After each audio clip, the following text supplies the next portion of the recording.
बाहर निकालो इसे। कहां कहां से आ जाते हैं ये भिखारी गरीब लोग। मैडम, ये फटी साड़ी वाली औरत जबरदस्ती अंदर घुसना चाहती है। अरे इसे बाहर निकालो, लोग देख रहे हैं, बैंक की इमेज खराब हो रही है। यह कहानी एक ऐसी औरत की है जिसे उसकी फटी साड़ी और चुपचाप आंखों की वजह से कमजोर समझ लिया गया। लोगों ने मान लिया कि यह औरत कुछ नहीं कर सकती। एक आम सी बैंक शाखा में उसका अपमान किया गया, उसे भिखारन समझकर बाहर निकाल दिया गया। लेकिन किसी को यह अंदाजा नहीं था कि उसी चुप्पी के पीछे कितना बड़ा अधिकार छुपा है। अगले ही दिन वही औरत पूरे बैंकिंग सिस्टम के लिए सवाल बन जाएगी, और जब सच सामने आएगा तो कुर्सियां हिलेंगी, ताले लगेंगे। अगर आप मानते हैं कि इंसान को उसके कपड़ों से नहीं आंका जाना चाहिए, तो इस कहानी को अंत तक सुनिए। मैं पीटी साहब आपसे कहता हूं, लाइक कीजिए, सब्सक्राइब कीजिए और कमेंट में लिखिए, क्या सम्मान हालात से मिलता है या हिम्मत से। शहर के पुराने हिस्से में बनी उस सरकारी बैंक शाखा के बाहर रोज की तरह भीड़ लगी थी। लाइन में खड़े लोग फॉर्म भरे हुए थे। कोई पेंशन के लिए आया था, कोई पैसे निकालने, कोई लोन की किश्त जमा करने, और उसी भीड़ के किनारे खड़ी थी एक औरत।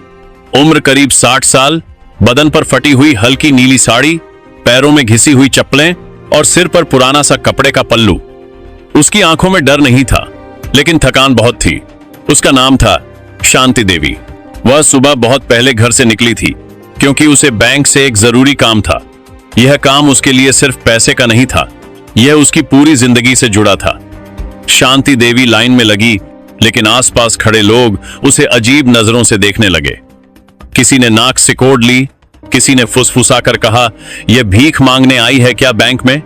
एक आदमी बोला, अरे इसे अंदर क्यों घुसने दिया, गार्ड को चाहिए था बाहर ही रोक देता। शांति देवी ने सब सुना, लेकिन सिर झुकाए खड़ी रही, क्योंकि उसने सालों में यह सीख लिया था कि जवाब देने से अक्सर अपमान और बढ़ जाता है। बैंक का गार्ड धीरे धीरे लाइन के पास आया। उसने शांति देवी को ऊपर से नीचे तक देखा और सख्त आवाज में बोला, अम्मा लाइन में क्यों लगी हो, यहाँ काम है या बस ऐसे ही आ गई हो? शांति देवी ने धीरे से कहा, बेटा काम है। काम और तुम? यहाँ ये बैंक है, धर्मशाला नहीं। चलो हटो यहाँ से।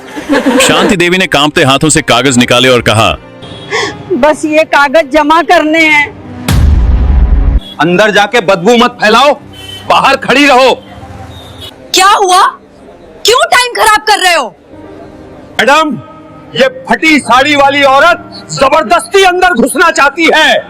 अरे इसे बाहर निकालो, लोग देख रहे हैं, बैंक की इमेज खराब हो रही है। दीदी, इसे सरकारी दफ्तर समझ लिया है। गरीबों की जगह लाइन के बाहर होती है। बेटा मेरे कागज बहुत जरूरी हैं। अगर आज जमा नहीं हुए तो सब खत्म हो जाएगा। खत्म होने दो, रोज कौन सा कुछ शुरू होता है। और उसे घसीटते हुए बाहर कर दिया। बैंक के दरवाजे बंद हो गए। शांति देवी धूप में खड़ी रह गई। उसके हाथ में कागज कांप रहे थे और दिल में कुछ टूट सा गया। आसपास खड़े लोग अब भी देख रहे थे। कोई बोला, देख लिया औकात, कोई बोला, अच्छा हुआ बाहर निकाल दिया। शांति देवी ने पहली बार सिर उठाकर बैंक की इमारत को देखा। उसकी आंखों में न गुस्सा था, न बदले की आग, बस एक ठंडी सी चमक थी। उसने धीमी आवाज में कहा, ठीक है, अगर बैंक नहीं सुनेगा तो सिस्टम सुनेगा। और वह चुपचाप वहां से चली गई। किसी को नहीं पता था कि वह औरत सिर्फ एक खाता धारक नहीं थी, बल्कि उस बैंक की सबसे बड़ी सच्चाई अपने साथ लेकर जा रही थी, और अगले दिन वही सच्चाई पूरे शहर को हिला देने वाली थी। शांति देवी बैंक से निकलने के बाद सीधे घर नहीं गई। वह जानती थी कि अगर आज वह रो पड़ी तो फिर कभी खुद को संभाल नहीं पाएगी। वह शहर की उसी पुरानी बस में बैठी जिसमें उसने जिंदगी के सबसे ज्यादा साल सफर किए थे। खिड़की से बाहर देखते हुए उसे अपने बीते हुए दिन याद आने लगे। वह समय जब वह इसी बैंक में सम्मान से बैठकर मीटिंग किया करती थी, जब लोग उसके आने से कुर्सी सीधी कर लेते थे। लेकिन आज वही जगह उसे उसकी फटी साड़ी की वजह से बाहर फेंक चुकी थी। बस उसके मोहल्ले के पास रुकी तो वह उतरी नहीं, बल्कि आगे बढ़ गई, क्योंकि आज उसका रास्ता अलग था। वह सीधे शहर के एक पुराने सरकारी गेस्ट हाउस की तरफ गई, जहां ज्यादा लोग नहीं आते थे। अंदर पहुंचते ही रिसेप्शन पर बैठे कर्मचारी ने उसे देखा और थोड़ी हैरानी से बोला, अम्मा, आप यहाँ किससे मिलना चाहती हैं? मुझे क्षेत्रीय बैंक निरीक्षक से मिलना है, जरूरी काम है। नाम? शांति देवी।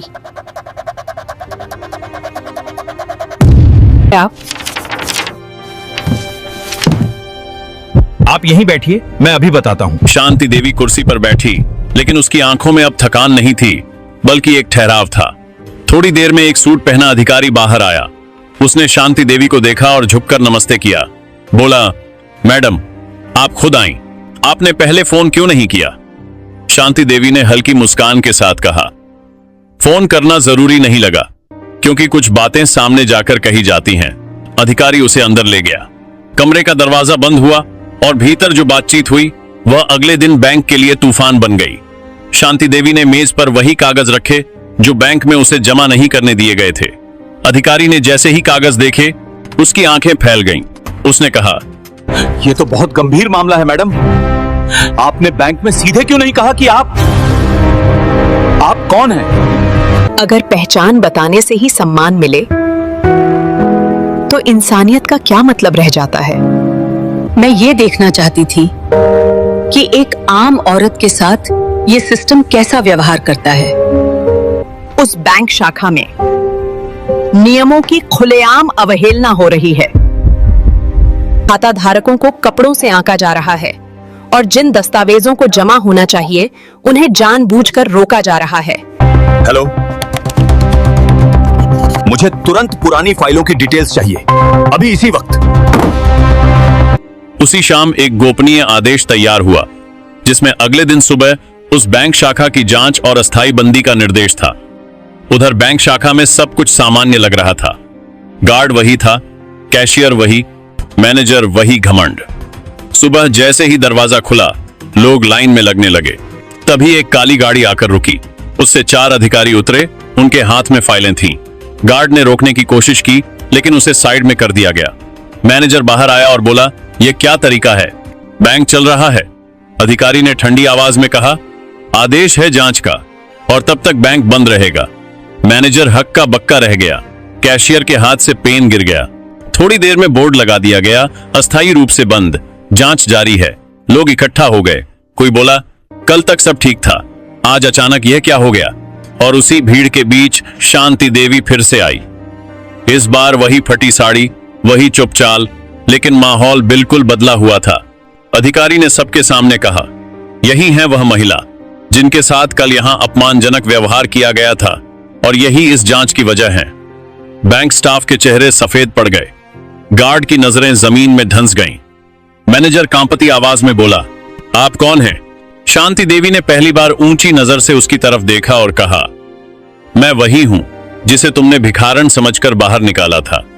लेकिन अब सुन लो, मैं इस बैंक की नहीं, पूरे बैंकिंग सिस्टम की जवाबदेही देखती हूं, और आज तुम्हारी शाखा इसका उदाहरण बनेगी।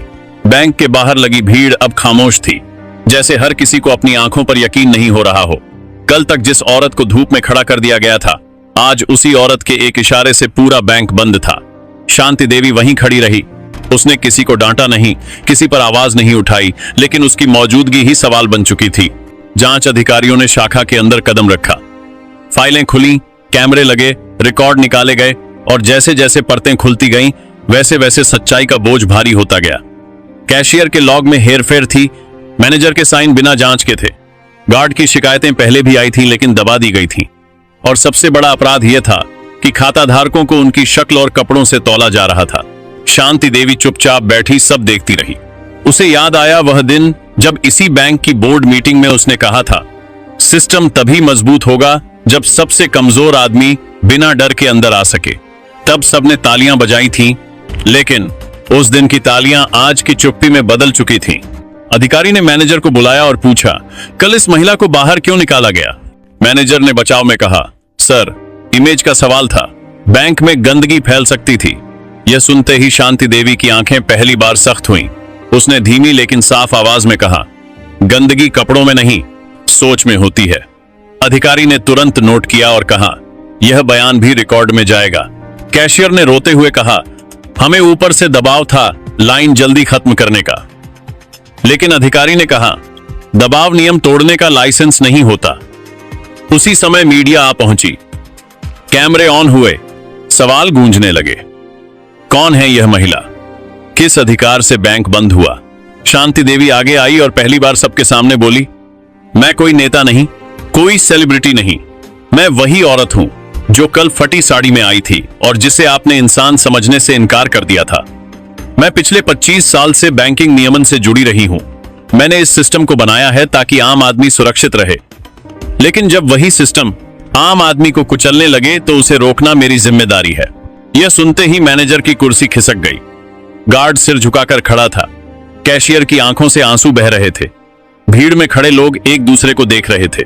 किसी ने धीमे से कहा, कल हमने इसे भिखारन समझा था, आज समझ आया कि असली गरीबी क्या होती है। जांच के बाद आदेश पढ़ा गया, शाखा को सील किया जाता है, मैनेजर और संबंधित स्टाफ निलंबित किए जाते हैं और पूरे जिले की सभी शाखाओं में व्यवहारिक प्रशिक्षण अनिवार्य किया जाता है। हथौड़ी नहीं बजी, लेकिन फैसला गूंज गया। शांति देवी वहां से चली नहीं, वह वहीं खड़ी रही, जैसे किसी जवाब का इंतजार कर रही हो। तभी वही गार्ड आगे आया, हाथ जोड़कर बोला, अम्मा, मुझसे गलती हो गई, मुझे माफ कर दीजिए।